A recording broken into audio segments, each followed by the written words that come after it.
questa stanza non ha più pareti, ma alberi, alberi infiniti.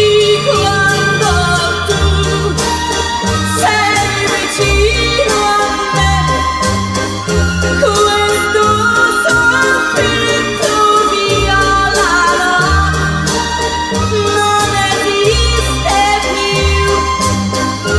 Io vedo il cielo sopra noi, che restiamo qui abbandonati, come se non ci fosse più niente più